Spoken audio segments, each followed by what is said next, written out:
Your morning news starts now on Wake Up Central. America has given us an unprecedented and powerful mandate. We have taken back control of the Senate. Wow, that's good. Breaking overnight, a political earthquake. Donald Trump is heading back to the White House after defeating Vice President Kamala Harris. The key battleground states called overnight, and what he told a crowd of his supporters at Mar-a-Lago just hours ago. I'm so proud to be able to represent this great Central Arkansas area for another 2 years in the United States House of Representatives. It has been a good night for the incumbents, like Congressman Hill of the 2nd District, winning re-election. What he says his focus will be when he returns to Washington, and new reaction overnight from his Democratic challenger. Good morning and welcome to our streaming app on THV11 Plus.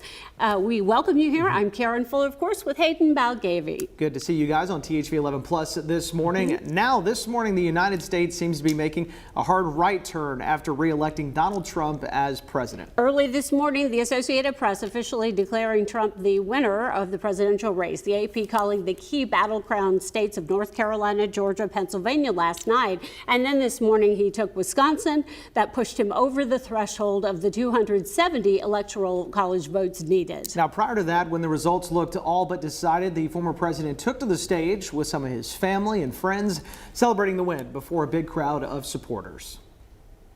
We're going to help our country heal. We're going to help our country heal. We have a country that needs help, and it needs help very badly.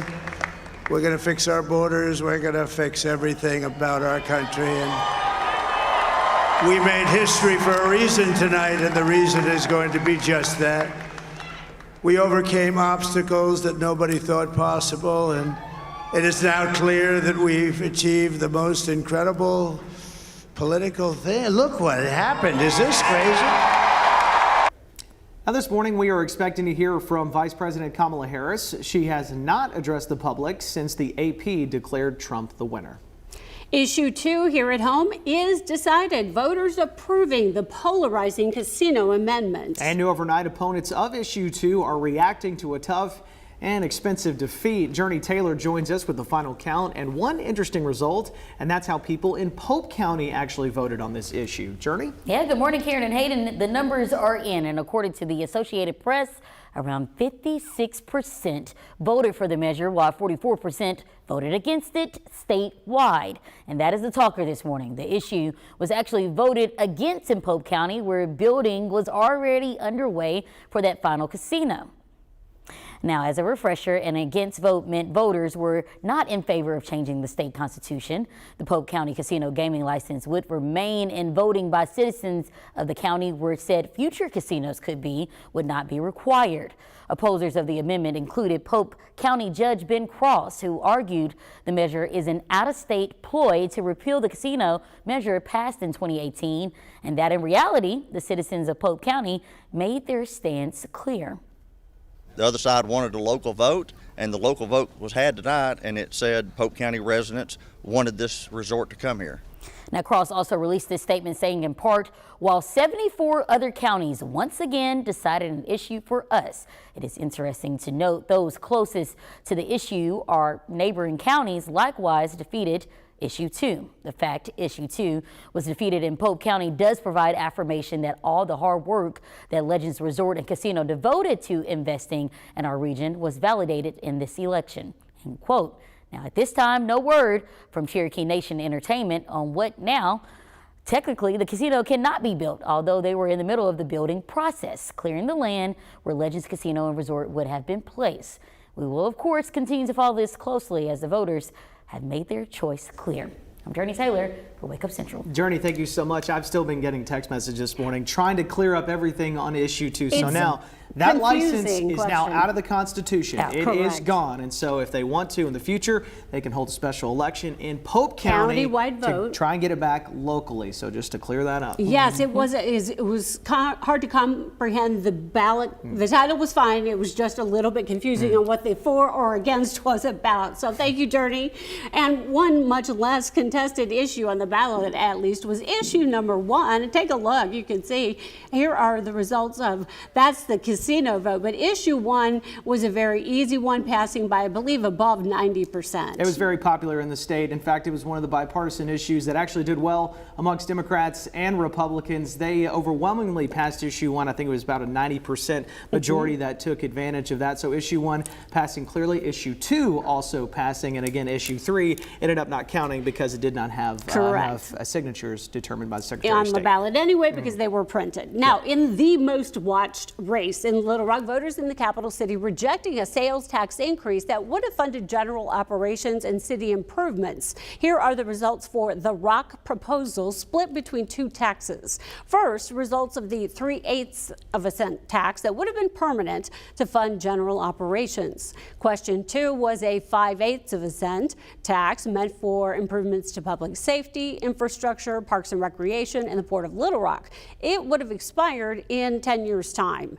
And as you may know, the sales tax was the mayor's signature proposal, something he's been pushing for years. Overnight, Mayor Frank Scott Jr. voicing his frustration on the defeat of his long sought after sales tax proposal, adding, quote, "We respect the decision of Little Rock voters. We will continue to improve quality of life and place initiatives to keep moving forward to take Little Rock to higher heights," end quote. Now, it does appear that 2 Little Rock City directors running for re-election have held on to their seats. In position 9, Antoine Phillips defeated challenger Jordan Thomas. And in position 10, incumbent Joan Adcock narrowly defeating challenger Blake Tierney. At age 84, Adcock was first elected in 1992, making her the longest serving board member in Little Rock history. And developing overnight, it took a while to get those final results posted in Pulaski County, with the vote counting lasting well into the night. That's because of some of the ballots that had to be counted by hand. Election officials blaming it on a misplaced piece of equipment. Just after midnight, commissioners were still reviewing some of the ballots. We spoke with election coordinator Amanda Dickens. She explains the delay in receiving that final voter data from a handful of precincts. Once that area coordinator came up to our office to drop off the supplies from the 6 or 7 polling locations that she serves, we did notice that, she had one of her bags missing. So she did go back, check the polling location. They were able to retrieve the items and the media stick, which we need, and brought it back up here. So it just delayed things just a little bit, but that's why we check and double check and maybe even triple check. Dickens tells us the final step overnight was processing the absentee ballots, and she said no one would leave until that was accomplished. Well, continuing our election coverage, starting with the U.S. House race for Arkansas District 2. You'll see here incumbent Representative French Hill retaining his seat and defeating Marcus Jones. Comes 10 years after Arkansans first elected Hill to the position. He celebrated with his supporters last night after learning he was victorious. Now that the campaigning is over, Hill says he is ready to get back to work. In addition to improving the economy, Hill says he wants to help strengthen America's position on the global scale. Maybe most importantly, and maybe in a confused way around our country, is that we don't send a mixed message to America's allies abroad, like Israel, or America's adversaries abroad, like Russia, Iran, the terrorist community, China, North Korea. The Biden-Harris administration has been sending that mixed message. We want to send a firm conviction. We stand with our friends and we stand against our foes. And Hill wrapped up by thanking his supporters, saying he's proud to represent Arkansas once again for 2 more years. And we will hear from him in person coming up in just a few minutes here on THV 11+. And Democratic newcomer Army veteran Marcus Jones falling short in his attempt to claim French Hill's seat. The decorated retired colonel for the U.S. Army telling his supporters not to lose hope and never give up. Tomorrow is another day, and tomorrow is another opportunity for us to do better for this state and for this country.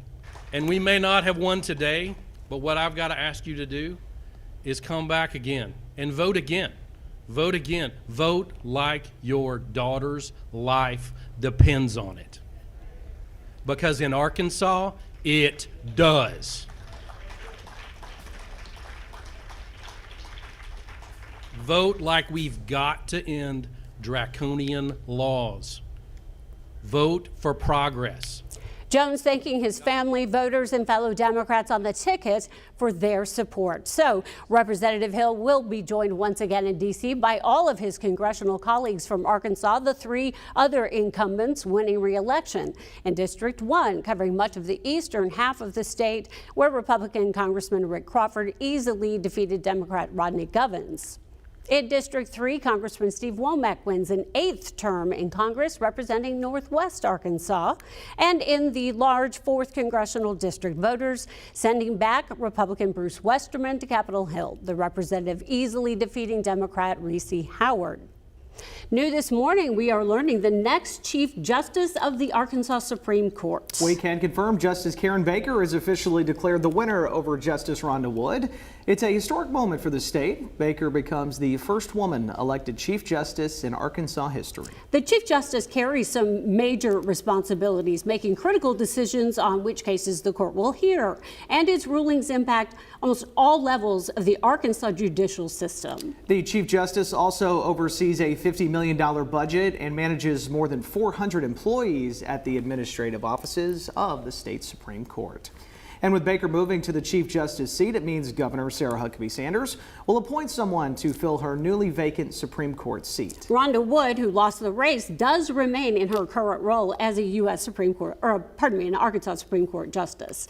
And now we want to talk about some mayoral races. We begin in Pine Bluff. Take a look at the results here. State Representative Vivian Flowers emerging the winner, defeating John Fenley. This follows Flowers' victory over incumbent Shirley Washington in that primary runoff back in April. Flowers is set to take over as mayor, having served 5 terms in the state House of Representatives for District 65, which includes Pine Bluff and Jefferson County. She says she's preparing to move into the new role of mayor, focusing on investing into the younger generations and addressing violence in the city. People are clear that we have struggled in terms of the decline in our population and businesses. And you can't expect growth when your youth leave. And so we want to focus on that while we focus on economic development and certainly focus on public safety. Flowers says she's hoping the next presidential administration is willing to continue to invest in the community. She points to the Biden-Harris administration's investment into flood protection. It is 7:12 here on THV11 Plus, and some more interesting race notes this morning. Wynn's mayor will keep her job. Unofficial results show Wynn residents rejected a move to recall Mayor Jennifer Hobbs.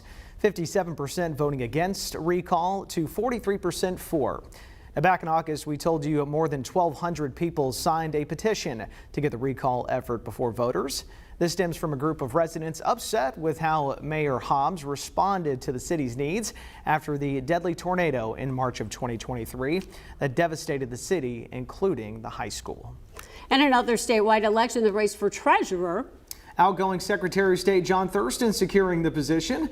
There was some uncertainty as to whether the Republicans' support would take a hit due to recent developments with ballot issues and refusing to validate petition signatures. But you see here, that did not turn out to be the case.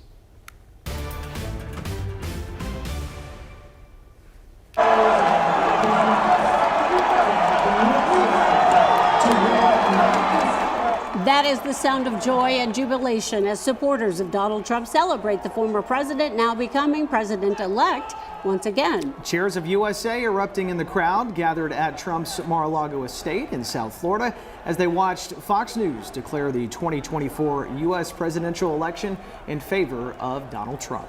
Trump reaching that 270 electoral vote threshold after crucial wins in the battleground states of North Carolina, Wisconsin, and Georgia, and most importantly, Pennsylvania. Meanwhile, Vice President Kamala Harris is expected to address her supporters and the nation later today from Washington. That's according to her campaign. Jared Hill has new reaction with what Trump told America overnight. I think that we just witnessed the greatest political comeback in the history of the United States of America. Early this morning, the Trump-Vance campaign claimed victory ahead of CBS News' projection that former President Donald Trump will become the 47th president of the United States. This was, I believe, the greatest political movement of all time. There's never been anything like this in this country and maybe beyond. Speaking to supporters in West Palm Beach, Florida, he promised unity. It's time to put the divisions of the past 4 years behind us. It's time to unite. And we're going to try. At Vice President Kamala Harris's alma mater, Howard University, supporters grew less enthusiastic. The crowd later dispersed after a top campaign official told them Harris would wait to address supporters and the nation later today. We will continue overnight to fight to make sure that every vote is counted. According to CBS News exit polls, the state of democracy was the biggest issue for Harris voters, but for Trump supporters, it was the economy. The Democratic ticket all the way for human rights. While he was the president, everything was nice and smooth, and I still had money left in my pocket. A vast majority of voters nationwide described the economy as bad after heading into the voting booth yesterday. Jared Hill, CBS News, Washington. Another major development this morning, Republicans are projected to gain control of the Senate for the first time in years. It comes on the heels of a handful of GOP victories in key races, handing over the new majority and flipping party control of the upper chamber. Republicans in West Virginia and Ohio giving the GOP at least a 51-seat majority. Now, the party last won the majority in the Senate in 2018 before Democrats went on to secure a narrow majority in the two most recent elections. The victory will have major implications for the new administration in a way to bolster the president's agenda. Now, as far as the House control for it is still considered up for grabs, according to the AP, but it is looking good for Republicans in many races. And that is good news, of course, for our next guest, Congressman Hill. How are you feeling this morning, sir? Well, good morning. I think I've been asleep a bit today. Yeah. It was a very exciting night last night. I was certainly gratified to start out with our citizens here in my hometown and in the Central Arkansas area supporting me for another term in Congress, and I look forward to that service. You are on the committees that are of your interest: finance, intelligence, foreign intelligence. Tell us, if you would, what you are looking forward to beginning, and also if you would explain the renewal of the FISA Section 702, what it is and what it may mean in terms of U.S. security for us going forward. Sure, I think that's a good point. Well, first, I'm looking forward to the chance to be the next committee chairman for the House Financial Services Committee. I view that as the Access to Capital Committee. Can't start a business, can't get a mortgage for your home without having competitive, affordable financing, and that's what we do in that House Financial Services Committee, is make sure those regulations, those policies encourage that. So that's certainly going to be a top priority for me. You asked about Section 702 for FISA. This is the Foreign Intelligence Surveillance Act, and it means what it says. It's surveilling foreigners. There's a lot of talk out on the internet that this is surveilling and spying on American citizens. Right, the It controversies. does not. It absolutely does not. These are our cyber and listening post capabilities around the world, listening to what Putin's telling his generals or picking up cell phone transmission between terrorists in a desert somewhere from a satellite. And it was President Biden who agreed to sign it, so yes. We need it, don't you believe? I do. I think it was one of the changes after 9/11 to improve intelligence, but I want to reiterate, because I get this question from our citizens so many times, we do not spy on American citizens using Section 702. If an American citizen is talking to a foreigner and the foreigner is been surveilled by intelligence, it's noted. They have to go to a court and ask, may we listen to the American? To have the warrant. Right. Okay. So it gets exaggerated a little bit. I just want to comfort people with that. So that's in place now. It was reauthorized last year. Right, You're right. President Biden signed it into law.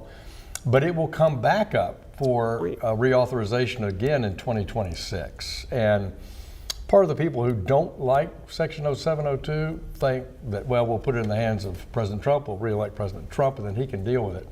I can assure you that's going to happen, but every president knows the importance of Section 702, including Donald Trump. And President Biden as well did too. Absolutely. So, Well, I know we talked a lot about foreign policy as well. You mentioned last night mixed signals that have sent to our allies, our adversaries overseas by the Biden-Harris administration too. Now, President Trump has said in rally speeches he could solve the war in Ukraine in 24 hours. I know that's an exaggeration, obviously. Well, he never exaggerated. Yeah, well, no kidding. Never. No kidding there. Yeah. But just those mixed signals that you're talking about, and folks that may look at foreign policy and say, can we adjust to this, obviously, war that has developed in Gaza, war that has developed in Ukraine, and policies that you want to implement that Arkansans can understand, okay, this is what you want to do and how we can Ukraine change feels things. forgotten with Israel now. Oh yeah, and it's Hamas and certainly, Tehran and Iran. And just overnight, you may have read where there are now North Korean troops fighting in Kursk, which is a Russian province just over the and Ukrainian you've been to border. South Korea. I've been to South Korea. I've been into Gaza, the West Bank, and Israel many times, and into Ukraine since the war's broken out. So President Trump will bring I think, a clear direction in foreign policy that we support our allies and we don't support our foes. And he did that in his first term. And I think that was clear. People always are suggesting President Trump might do X or Y in this term. But look at his track record in his first 4 years. They weren't perfect in any way, shape, or form, but he did work hard to advance America's views internationally in the Korea Peninsula by trying to engage North Korea. No other president had ever even tried it. He claimed that he found North Korean leader Kim Jong-un to be a good, big man, whatever his words were. Well, you know what, I'm not going to characterize that. The guy's a thug and a dictator and an authoritarian, and he kills and starves his own people. Yes. But Trump's view was, can we stop a nuclear war? And there was not a single launch while Trump was president, and no threatening behavior, because he did attempt to engage. We don't know what the outcome would have been, and it failed, right? But he did attempt to engage. In Ukraine, I really believe that Europe and the United States have got to find a way to preserve Ukrainian sovereignty, Ukrainian territory, Ukrainian engagement with Europe, and bring the war to an end.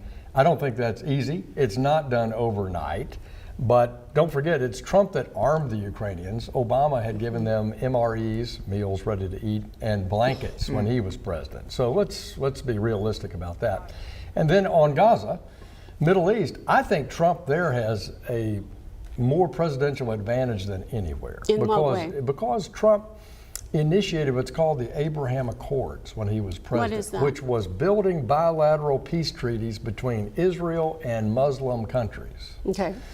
And the next one on the line is Saudi Arabia. And the leadership in Saudi Arabia is lean yes for that. America's lean yes to it. And I'm convinced personally, not because of some intelligence information, but just my observation, that that's why Iran and Iran's proxies, Hezbollah in Lebanon and Syria,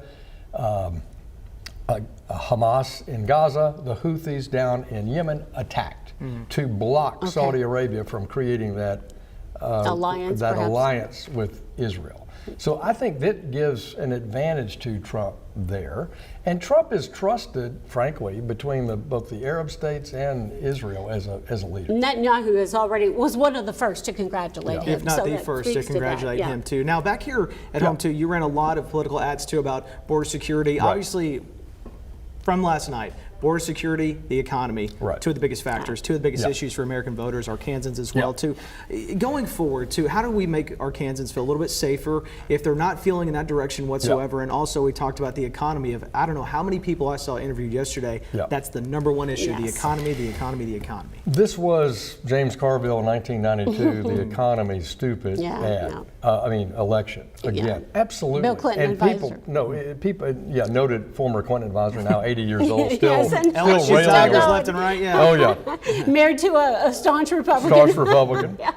But James was right then, and it cost President George H.W. Bush the election. But it's right again. 50% of households are worse off than they were in January 2021, and it is because of the pernicious impact of inflation. So lowering the budget deficit, lowering regulations, creating more long-term energy capabilities for the U.S., all that will reduce inflationary pressure, because we still have inflationary pressure. Supply chains coming back to the U.S. raise prices. Supply chains friend-shoring, when you hear that comment, which means that we're going to move production out of communist China to Vietnam or the Philippines, that can be inflationary. So we still are going to have inflationary pressure. I'm still worried about it, but those things I mentioned will help. On the border, it's been a disaster for the past 4 years. I don't get this. at all. I don't know why You've been Biden, down there I've been to there McAllen, 9 Texas, times. yeah. I've been all over the border many times. I don't know why President Biden did this, except to say, well, Trump did it, so I'm going to do the opposite. And so Vice President Harris had a real opportunity to do something different when she got in the race. She went to Arizona to the border and then suddenly pronounced, oh my God, we have a border security problem. Well, where have you been for 4 years? You were, quote, the czar. I'm not going to debate that point. But the point was the administration could have done something different.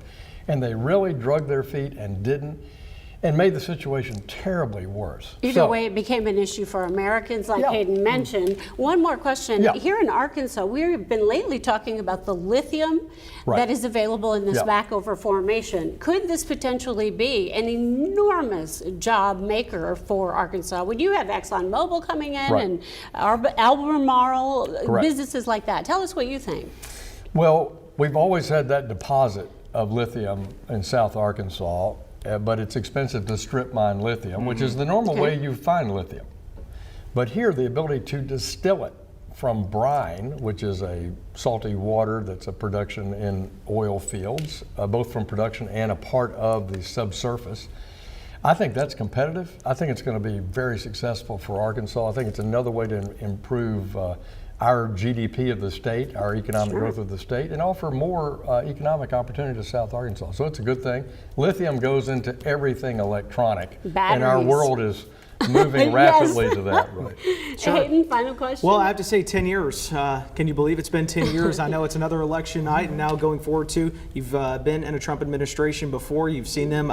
Anything different you expect in this second term for the president, and what are you looking forward to being back in Washington? Well, first, I always say this. I've served now under 3 presidents, Mr. Obama, Mr. Trump, and Mr. Biden. And when I agree with them, I say so. When I don't agree with them, I speak up about it. I try to do it in a civil way. There's no reason not to do that. The transparency is refreshing, a little bit of that. by the way. So here's what I've heard from so many people. Now, we read President Trump has a lot of former administration members that would never go back to work for him. And I think that's not conventional wisdom, that's a fact. We've all read that. Okay, given that. Here's what my point is that I know so many people who are qualified to go into the Trump administration and want to and are planning to, and Trump didn't think he was going to be elected in 2016. He gets inaugurated in January 2017. He's never even been in the building. I mean, he might have been to a reception. Sure. So he knows what he's getting into now. He is going to be much better prepared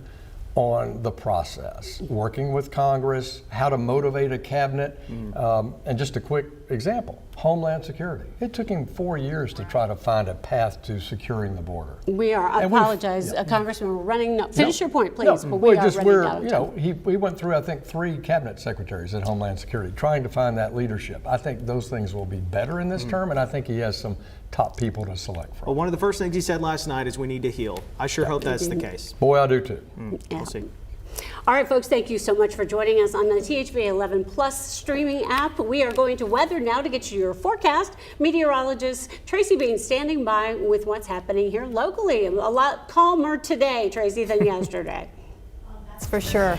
We do have calmer skies out there today. Eastern Arkansas seeing little showers, but here in Central Arkansas, a mix of sun and clouds for the day. Looking for a high today in the mid to upper 60s or 70 here in Central Arkansas. We'll warm up a couple of degrees as we're heading into Thursday and Friday. Not looking for any substantial rainfall in Central Arkansas.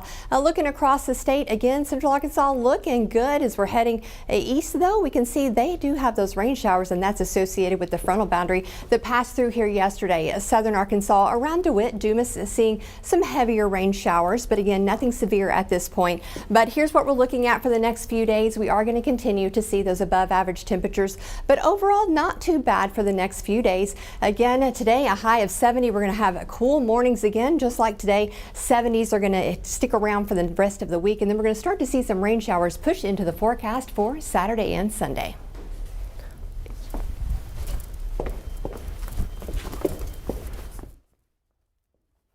Come on. and join us, Tracy? Bring it over here. Having a seat and kicking back and just enjoy the fact that Election Day is over. Americans have spoken. We hope you got out and cast a ballot as well. And we do thank you so much for joining us on Wake Up Central live here on THV11 Plus. We are back tomorrow morning on THV11, the actual station as well. But hey, if you want to watch on THV11 Plus tomorrow morning, we encourage you to do so as well. Absolutely. All right. Thanks for joining us. Have a great day. We'll see you tomorrow.